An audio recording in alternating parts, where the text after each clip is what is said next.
Hello everyone, आज हम करते हैं क्लास 6 साइंस जो चैप्टर इलेक्ट्रिसिटी एंड सर्किट है उसके आज हमें एक्सरसाइज करेंगे। चैप्टर हमने कंप्लीट कर लिया था, आज इसकी एक्सरसाइज करते हैं।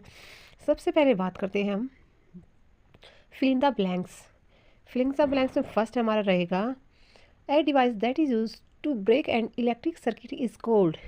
वो डिवाइस जो इलेक्ट्रिक सर्किट को ब्रेक डाउन कर देती है उसको हम क्या बोलते हैं? स्विच बोलते हैं। हमारे घरों में क्या स्विच लगे होते हैं जिससे हम क्या है, जैसे पंखा हमने चला रखा, ऑन भी कर सकते हैं ऑफ भी कर सकते हैं। किससे वो बंद होता है? स्विच से होता है। तो इसका राइट आंसर क्या आ जाएगा? Switch, SWITCH switch. ठीक है, ये डब्ल्यू बीच में है आपका। सेकेंड है फिल इन द ब्लैंक्स में an electrical cell has dash terminal. कोई भी इलेक्ट्रिकल सेल होता है उसमें कितने टर्मिनल होते हैं? मैंने आपको उसमें बताया था, हमेशा 2 टर्मिनल होते हैं, एक पॉजिटिव एंड एक नेगेटिव। जो पॉजिटिव टर्मिनल होता है वो क्या होता है? डिसलाइक कैपलाइक होता है, और नेगेटिव डिसलाइक स्ट्रक्चर होता है। आप लोग अपने घर में किसी भी सेल को उठा के देखना, एक क्या ऊपर से उभार मिलेगा जो कैपलाइक होता है, वो हमेशा पॉजिटिव स्ट्रक्चर होता है, उसके अपोजिट नेगेटिव स्ट्रक्चर होता है। तो इसमें क्या आ जाएगा? An electrical cell has 2 terminal. क्या आएगा इसमें? 2 टर्मिनल। पहले वाले में स्विच, सेकेंड वाले में 2। अब नेक्स्ट करते हैं मार्क ट्रू और फॉल्स फॉर फॉलोइंग स्टेटमेंट। आपको ट्रू फॉल्स बताना है, कौन सा ट्रू है एंड कौन सा फॉल्स है। फर्स्ट हमारा है electric current can flow through metals. क्या जो मेटल के अंदर इलेक्ट्रिक करंट फ्लो कर सकता है? यस। जो जितने भी मेटल होते हैं वो गुड कंडक्टर ऑफ इलेक्ट्रिसिटी होते हैं। तो इसका क्या आंसर आएगा? ट्रू आ जाएगा। सेकेंड है instead of metal wires a jute string can be use to make a circuit. अगर हम वायर को यूज़ ना करके जूट को यूज करें सर्किट बनाने के, क्या ये पॉसिबल है? नहीं। क्यों क्यों पॉसिबल नहीं? क्योंकि जो जूट होती है वो इंसुलेटर होती है, उसमें से करंट पास आउट नहीं हो पाएगा, तो क्या वो यूजफुल नहीं हमारे लिए, इसलिए क्या ये फॉल्स स्टेटमेंट। अब थर्ड वाला है हमारा electric current can pass through a sheet of A thermocol. क्या थर्माकोल शीट में से करंट पास आउट हो सकता है? नहीं। जो थर्माकोल जो शीट होती है वो इंसुलेटर होती है। इंसुलेटर आपको सभी को पता है, इंसुलेटर बोलो या नॉन कंडक्टिंग, ठीक है, बोलो। ऐसी चीज़ें जिसमें से करंट पास आउट नहीं होता उनको क्या बोलते हैं? इंसुलेटर। तो जो हमारी थर्माकोल शीट होती है वो क्या क्या क्या होती है? इंसुलेटर है। तो यह स्टेटमेंट क्या आ जाएगी? फॉल्स आ जाएगी। नेक्स्ट रहेगा हमारा थर्ड क्वेश्चन है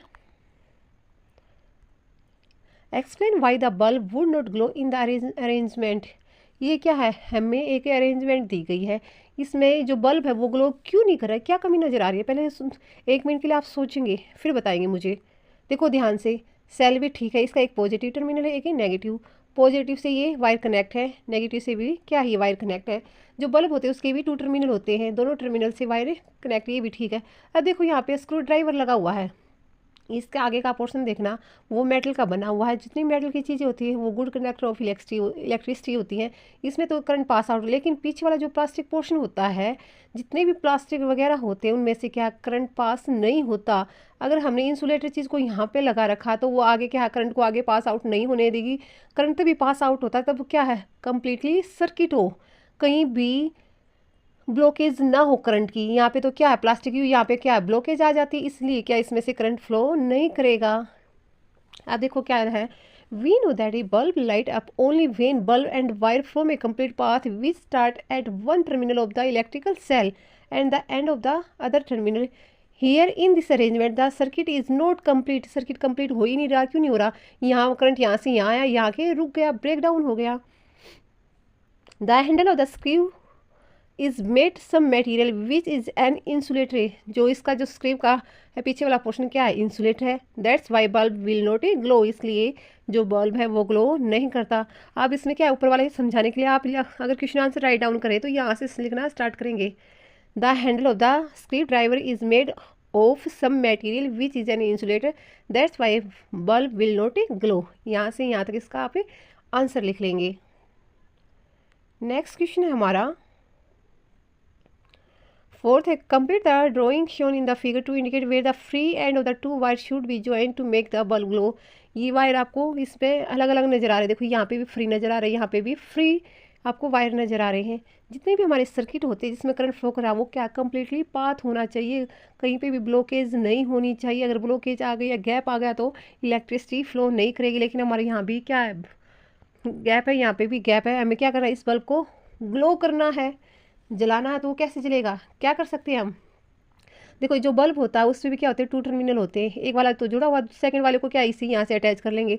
अब क्या है, सेल का एक पॉजिटिव पार्ट ये है, एक नेगेटिव पार्ट ये, एक साइड से जुड़ा हुआ है, एक इधर ये जो फ्री है वो इससे हमें अटैच कर देंगे। अगर ऐसा करते तो हमारा सर्किट कंप्लीट हो सकता है। देखो इस वाले डायग्राम में दिखाया गया है,